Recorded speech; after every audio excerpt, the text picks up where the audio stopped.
اللہ تبارک و تعالیٰ نے سورۃ الاعراف کی آیت نمبر 31 میں فرمایا کہ وَكُلُوا وَاشْرَبُوا، فرمایا اور کھاؤ اور پیو، وَلَا تُسْرِفُوا، حد سے نہ بڑھو، اسراف نہ کرو، فضول خرچی نہ کرو، اس لیے کہ اِنَّهُ لَا يُحِبُّ الْمُسْرِفِينَ، اللہ اسراف کرنے والوں کو پسند نہیں کرتا۔ بنو عامر ایک قبیلہ تھا، حج کے لیے آیا کرتا تھا۔ دور جاہلیت میں بھی لوگ حج کرتے تھے، اگرچہ اپنی طریقوں پر کرتے تھے۔ تو قبیلے کے لوگ حج کے لیے آتے تو وہ بہت کم کھانا کھاتے، جب حج پہ آتے بہت تھوڑا، گوشت اور چکنائی تو بالکل استعمال ہی نہیں کرتے تھے۔ نبی پاک صلی اللہ تعالیٰ علیہ وسلم کے بعد صحابہ نے عرض کی، یا رسول اللہ صلی اللہ تعالیٰ علیہ وسلم، حضور ہمارا زیادہ حق نہیں بنتا کہ ہم بھی کچھ چیزوں سے پرہیز کریں؟ اب آپ اندازہ فرمائیں کہ کچھ لوگ ایسے ہیں کہ جو روز شام کو گوشت کے ساتھ کچھ کھاتے ہیں، گوشت کھائیں گے یا گوشت ملا کچھ کھائیں گے تو ان کو پورے حج کے سارے دن ہی منع کر دیا جائے، اور چکنائی اور گھی استعمال نہیں کرنا، تو کون شخص ہے جو اس کے بغیر رہ پائے گا؟ تو صحابہ نے عرض کیا کہ یا رسول اللہ صلی اللہ تعالی علیہ وسلم، ہم بھی یہ کام نہ کریں، ہمارا زیادہ حق نہیں؟ تو اللہ تعالیٰ نے آیت نازل کر دی، فرمایا نہیں، کلوا واشربوا، کھاؤ بھی اور پیو بھی، بس ولا تسرفوا، حد سے نہ بڑھنا، اسراف نہ کرنا، فضول خرچی نہ کرنا، جو بھی کھاؤ پیو حد میں رہ کے۔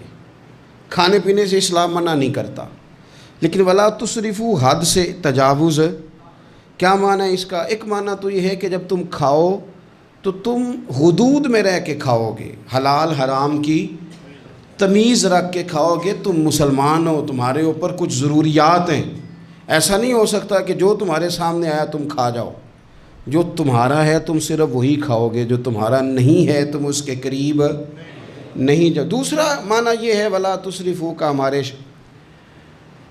مفسرین نے بیان فرمایا کہ کھانے کے بعد نہیں کھانا، بغیر بھوک کے نہیں کھانا، کثرت سے نہیں کھانا، ہر وقت کھاتے رہنا، ہر وقت کھاتے رہنا، کھانے کو اپنے ذہن پہ سوار کر لینا، رات کو فیصلہ کرنا کہ ناشتے میں یہ کھاؤں گا، اور ناشتہ کرتے ہی دوپہر کے لیے کھانا منگا لینا، پلان کر لینا کہ یہ سبزی منگا لو، اور دوپہر کی ابھی ٹیبل پوری سجی ہوئی ہے اور دانتوں کے اندر وہ شخص صفائی کر رہا ہے اور ساتھ آرڈر دے رہا ہے کہ شام کو میرے لیے فلاں چیز، تو کوئی کھانے پینے تو نہیں نہ آیا مسلمان دنیا میں، کھانے پینے تو نہیں آیا، اور اتنا کھانا کہ اس کو سوار کر لینا۔ امام غزالی رحمۃ اللہ علیہ نے احیاء علوم کے اندر لکھا ہے کہ زیادہ کھانے سے مسائل پیدا ہوتے ہیں، شہوت زیادہ بڑھتی ہے، زیادہ کھانے سے غلط خیالات زیادہ آتے ہیں، اس لیے صحیح حدیث میں موجود ہے، نبی پاک صلی اللہ علیہ وسلم نے جوانوں سے فرمایا تھا کہ اے جوانوں کے گروہ، یا نکاح کر لو، اور اگر طاقت نہیں رکھتے تو روزے رکھا کرو، اس لیے کہ فاقہ شہوت کو کم کرتا ہے برے خیالات کو، یہ ایک کمزوری لاتا ہے تھوڑی سی انسان کے جسم میں، تو خیالات کم ہوتے ہیں، اور پھر جب آپ اپنا پیٹ بھر لیتے ہیں، ایک تو آپ سست ہو جاتے ہیں، نیند غلبہ کرتی ہے، غلبہ نیند کا بندے کو غافل کرتا ہے۔ کیسے میں بتاؤں یہ بات، کیسے بتاؤں کہ بہت سارے پکے نمازی بھی فجر نہیں پڑھتے، سوائے اس کے کہ کھا بہت لیا ہے، اور وہ نیند کے غلبے نے صبح اٹھنے نہیں دیا، غفلت پیدا ہوتی ہے، شہوت پیدا ہوتی ہے، اور جب آپ کا ذوق بن جاتا ہے زیادہ کھانے کا، پھر آپ کی ذہن کی مشقت بڑھ جاتی ہے، آپ پھر زیادہ کوشش کرتے ہیں، سکون زندگی میں ختم ہو جاتا ہے، پھر یہ بھی کمانا ہے، وہ بھی کمانا ہے، یہ بھی کرنا ہے، خواہشات بڑھتی ہیں، آپ کا معاملہ آگے کی طرف نکل جاتا ہے۔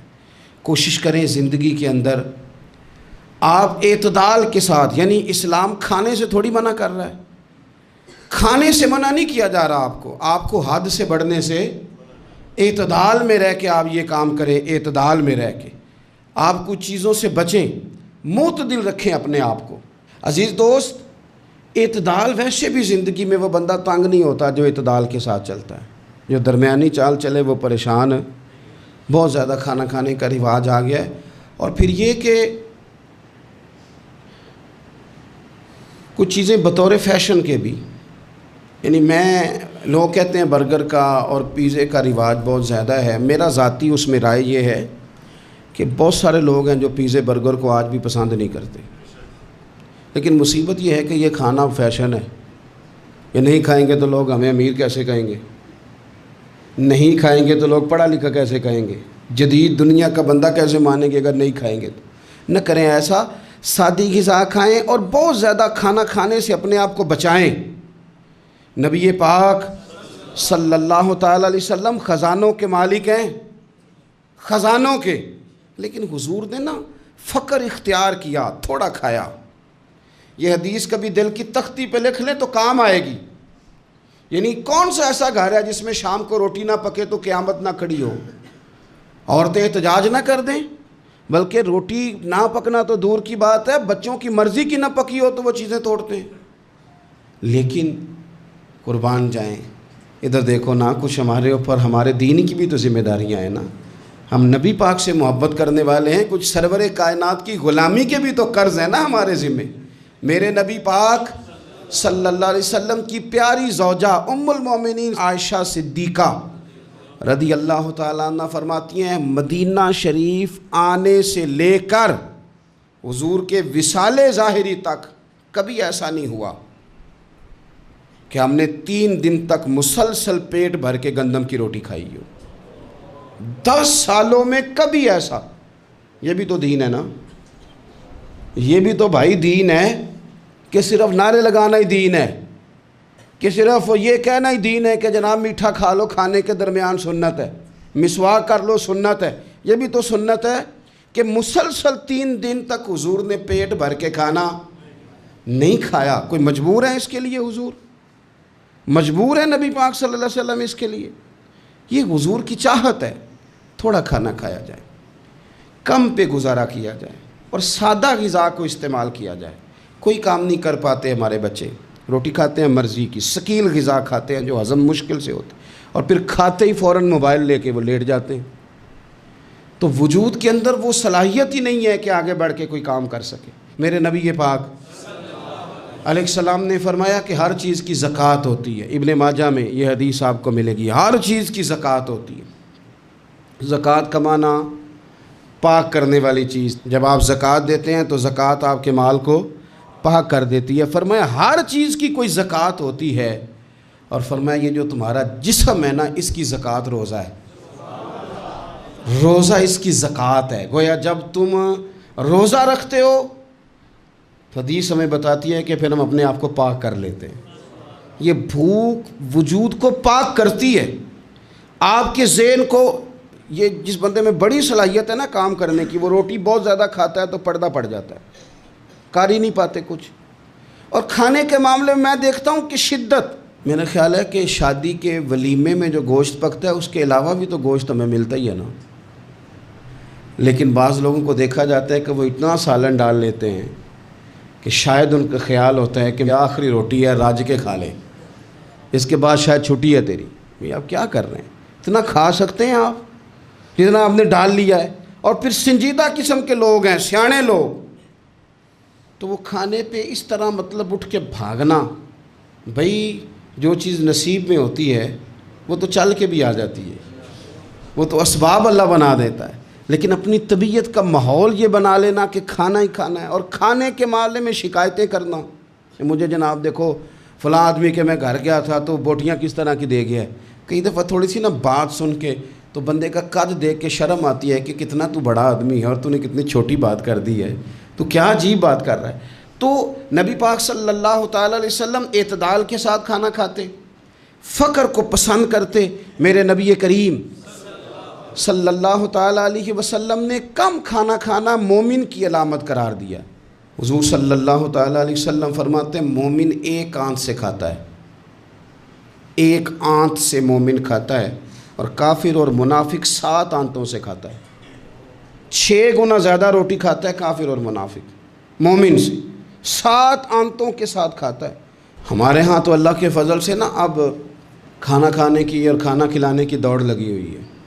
یعنی عجیب فلسفہ ہے لوگوں کا کہ 4-5 نوجوان ہیں تو کہتے ہیں آج دعوت تیری طرف ہے اور کل دعوت میری طرف، اور پرسوں اس کی جانب ہے اور ترسوں اس کی جانب ہے، اور لوگ اس قدر زیادہ یہ دعوت کا شوق رکھتے ہیں، اتنا زیادہ۔ مثلا میرے ساتھ لوگ بڑا پیار کرتے ہیں لیکن صرف دعوت دیتے ہیں کھانے کی، تو میں کہتا ہوں آپ دعوت دینے کی بجائے ہماری دعوت قبول کیوں نہیں کرتے؟ ہم آپ کو دین کی دعوت دے رہے ہیں، وہ والی قبول کریں نا، روٹی کھا لیں جی، آ جائیں کھانا کھا لیں۔ تو میں کہتا ہوں اور بھی کم ہے زمانے میں لنگر کے سوا، روٹی کے علاوہ بھی بڑے کام ہیں جو کرنے والے ہیں۔ تو آپ اعتدال کے ساتھ کھانا کھائیں، ضرور کھائیں، جو نعمتیں آپ کے پاس ہیں ان سے آپ لطف ضرور حاصل کریں، لیکن اعتدال کے ساتھ۔ اور پھر آپ کو پتہ ہے جب آپ بے تحاشا کھانا کھاتے ہیں نا، اس کا نقصان یہ ہوتا ہے کہ پھر انسان، میں نے دیکھا ہے جب بندے مالدار ہو جاتے ہیں نا یا سہولیات ان کو مل جاتی ہیں تو انہیں غریبوں کا دکھ ختم ہو جاتا ہے۔ اکثر امیر آدمی کے دوست بھی امیر ہوتے ہیں، پھر وہ کہتے ہیں کہاں غربت ہے پیر صاحب، کس نے کہا آپ کو، کس نے کہا آپ کو کہ لوگوں کو کپڑا نہیں ملتا، سارے لوگ ٹھیک ہیں، کیوں بھلا؟ اس لیے کہ وہ امیر تھا تو اب دوستی بھی امیروں کے ساتھ ہو گئی۔ پھر نہ کچے مکان نظر آنے بند ہو جاتے ہیں، پھر چوک میں دیہڑی کے لیے کھڑے مزدور نظر آنے بند ہو جاتے ہیں، پھر ہسپتال میں کبھی جاؤ نا، میں نے یہ نظام دیکھا ہے کہ ایسے نوجوان بھی ہیں جو میڈیکل سٹور والے سے کہہ رہے ہوتے ہیں کہ شناختی کارڈ رکھ لے، اماں کے لیے مجھے گولیاں جلدی دے دے، میرا بھائی آتا ہے تو تجھے پیسے دیتا ہے۔ پھر یہ لوگ بھول جاتے ہیں نا، اس لیے کہ ہم تو اب چیزیں جو ہیں وہ ہوم ڈیلیوری پہ لے رہے ہیں، پیسہ ہی بڑا ہے۔ ہمیں کب یاد رہے گا کہ کوئی بھوکا ہے، ہمیں کب یاد رہے گا؟ لیکن یہ تب ہے جب آپ کبھی بھوکا رہنا سیکھے، آپ کی طبیعت میں ہو۔ میرے رسول پاک علیہ السلام نے فقر اختیار کیا تاکہ پتہ چلے غریب کی بھوک کی تکلیف کیا ہے۔ دیکھو حضرت یوسف علیہ نبینا علیہ السلام کے بارے میں امام غزالی نے لکھا ہے کہ جناب یوسف علیہ السلام نے تو غلہ جمع کر لیا تھا مصر میں، آپ نے خواب دیکھی تھی تو غلہ آپ نے جمع کر لیا، باقی سب علاقوں میں فاقہ تھا، غربت تھی، قحط تھا۔ مصر کے لوگ سکون کے ساتھ 3 ٹائم پیٹ بھر کے کھانا کھاتے تھے، اور آپ نے سب اپنے ملک میں آسانی کی تھی کہ آرام سے کھانا کھاؤ، لیکن جناب یوسف خود ایک دن میں 1 روٹی کھاتے، بھوکے رہتے، بھوکے، فاقہ کاٹتے۔ لوگوں نے کہا حضور آپ خزانوں کے مالک ہیں اور آپ جو ہیں وہ کھانا نہیں کھاتے، کیا مقصد ہے؟ تو آپ فرمانے لگے اس لیے نہیں کھاتا، اگر میں نے بھی پیٹ بھر کے کھانا شروع کر دیا تو پھر بھوکے لوگوں کا درد میرے سینے سے نکل جائے گا، پھر اس بھوک کی او میرے بھائی اب تو گاؤں سے آ کر پڑھنے والے بھول ہی گئے ہیں کہ کس کی ماں نے کتنا زیور بیچا تھا۔ لوگوں کو بھول جاتا ہے جب کسی مقام پہ پہنچ جاتے ہیں، پیسہ آ جاتا ہے، عہدہ مل، بھول جاتے ہیں لوگ۔ فرمانے لگے اس لیے بھوکا رہتا ہوں تاکہ بھوکوں کی تکلیف کا مجھے احساس ہو، اس لیے بھوکا رہتا ہوں۔ اگر آپ کی طبیعت احساس والی ہے نا، احساس والی، میں کیا کروں؟ مجھے کہنے دیں یہ بات آپ کہ امیر کے فریزر میں اتنا پھل خراب ہو جاتا ہے جتنے سے غریب کی ماں کی شوگر کی 2 مہینے کی دوائی آ جاتی ہے کہ مجھے یہ نہیں نا بتانا چاہتا کہ فریزر خالی رہ جائے میرا، مجھے کہہ لینے دیں آپ یہ بات، کہہ لینے دیں کہ بہت سارے لوگوں کے کپڑوں کے اتنے پیسے دھوبی لے لیتا ہے جتنے کپڑوں سے شاید کئی غریب ماؤں کے دوپٹے اور چادریں بن جائیں، لیکن یہ کہ وہ کپڑے دھوبی نہیں استری کرے گا تو ہماری شان کا کیا بنے گا؟ کرو یار، لیکن تھوڑا سا نا، میں نے پچھلے جمعے بھی کہا تھا، اور راشن ونڈن والے اور لوگوں عیدوں بعد بھی بھوک لگ دیجئے۔ یہ جو پیٹ کی بھوک ہوتی ہے نا، یہ بندے سے بڑا کچھ کراتی ہے۔ آپ اس کیفیت کو سمجھیں، تھوڑا سا اپنا کھانا کم کریں تاکہ دوسروں کا احساس پیدا ہو، تھوڑا سا نا ہوٹل کا پھیرا کم کریں۔ اور لوگ کہتے ہیں جی نہیں وہ پیر صاحب ساری دنیا ہی ٹھیک ہے، آپ کا تعلق کس کے ساتھ ہے؟ چلنا میرے ساتھ، میں نے پورا پاکستان گھوما ہے، میں آپ کو وہ والے شہر دکھا سکتا ہوں کہ جہاں لوگ کہتے ہیں کہ روٹی کھائیں کہ دوائی کھائیں، تو بھوکے رہ کے جو مر جانا ہے تو دوائی رہنے دو، روٹی کھاتے ہیں۔ آپ اس کیفیت کو سمجھیں، تھوڑا سا اپنا کھانا کم کریں تاکہ دوسروں کا احساس پیدا ہو۔ مخدومہ کائنات سیدہ طیبہ طاہرہ جان احمد کی راحت پہ لاکھوں سلام۔ سیدہ داخل ہوئی تو اپنے پلو سے نا چادر سے کوئی چیز کھولی۔ پرانے زمانے میں نا عورتیں دوپٹے کے ساتھ ہی پیسے باندھ لیتی تھی، وہ تو بعد میں پرس آیا تو وہ رواج ختم ہو گیا۔ تو دوپٹے سے نا پلو سے کوئی چیز کھولی، پیسے باندھتے تھے لوگ، زیور باندھتے تھے، قیمتی چیزیں۔ لیکن عزت والے رسول کی بیٹی نے وہ جب اپنا پلو کھولا تو روٹی کا ٹکڑا نکلا۔ پوری روٹی نہیں تھی، آدھی تھی یا اس سے کچھ زیادہ تھی، ایک حصہ روٹی کا نکلا۔ تو نبی کریم صلی اللہ تعالیٰ علیہ وسلم کی بارگاہ میں روٹی پیش کر کے عرض کرنے لگی، یا رسول اللہ کئی دنوں کے بعد علی تھوڑی سی گندم لائے تھے، پیسی ہے تو ایک کی روٹی پکی ہے، 2-3 لقمے میں نے کھا لیے تھے تو مجھے آپ کا خیال آیا، تو حضور میں یہ روٹی لے کے آئی ہوں۔ اللہ کے محبوب نے روٹی اپنے دست مبارک پہ رکھی، ایک ٹکڑا ایک لقمہ توڑ کے منہ کے قریب کیا، پھر سیدہ کی طرف دیکھ کے فرمایا، پتر 3 دن میں نا 3 دن اور 3 راتوں میں یہ پہلا لقمہ ہے جو تیرے باپ کے گلے سے گزرنے لگا۔ یہ 2 جہاں کے شاہ ہیں، یہ پاس کچھ رکھتے نہیں، 2 جہاں کی نعمتیں ہیں، ان کے خالی ہاتھ میں۔ حضرت عائشہ صدیقہ رضی اللہ تعالیٰ عنہ فرماتی ہیں، حضور اتنا فاقہ کرتے تھے کہ پیٹ مبارک پیچھے کمر سے جا لگتا تو میں نا ہمدردی کے ساتھ پیار سے پیٹ پہ ہاتھ پھیرتی، او غریبو نہ رویا کرو نا یار، اگر کبھی فاقہ کاٹنا پڑ جائے بڑے خوش بخت ہو، تم وہ کام کرتے ہو جو حسنین کی اماں کرتی تھی، تم وہ کام کرتے ہو جو رب کے لاڈلے محبوب کرتے تھے، تم وہ لوگ ہو۔ حضور امیروں کو بھی بڑا کرم فرماتے تھے، مالداروں پہ بھی شفقت کرتے تھے، پر کبھی سنا ہے کسی نے کہا ہو امیر نواز رسول؟ جب بھی سنو گے یہی جملہ ملے گا، غریب نواز رسول، غریب نواز رسول۔ تو پھر تمہاری غریبی بڑی شان والی نہیں جس پر کرم نوازیاں مدینے والے حبیب فرماتے؟ پھر یہ فاقے بڑے محبوب نہیں؟ پھر یہ تھوڑا سا غریبی میں وقت گزارنا یہ بڑی عظمت والا نہیں؟ میرے عزیز، اگر زندگی کے اندر تھوڑی توجہ ہو جائے، تھوڑا سا خیال ہو جائے، تو بہت ساری ہماری جو دقتیں ہیں زندگی میں، جو آزمائشیں ہیں، وہ ختم ہو جائیں۔ بچوں کو بھی تھوڑی عادت بنائیں۔ میں آپ کو بتاؤں، خواہشات اگر بچوں کی محدود ہو جائے نا تو باپ کی محنت بھی تھوڑی کم ہو جائے۔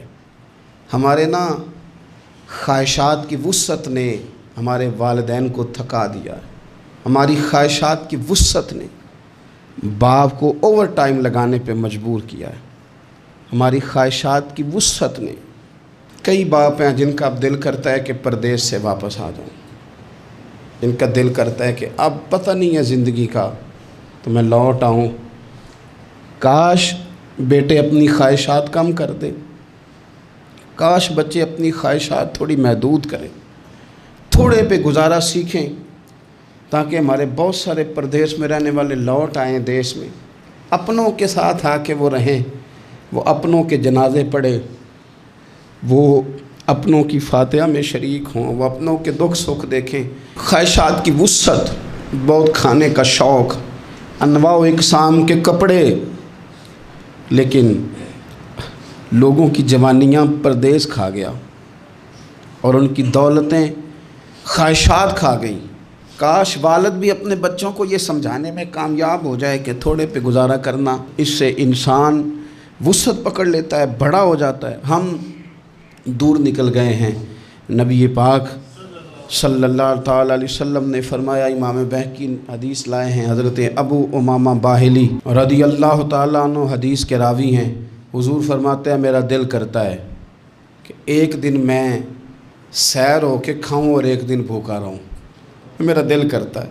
اور حضور فرماتے ہیں میرا دل کرتا ہے کہ جس دن میں بھوکا رہوں اس دن میں صبر کروں اور اپنے رب کی بارگاہ میں عاجزی کروں، اور جس دن میں پیٹ بھر کے کھاؤں اس دن میں اپنے رب کا شکر ادا کروں۔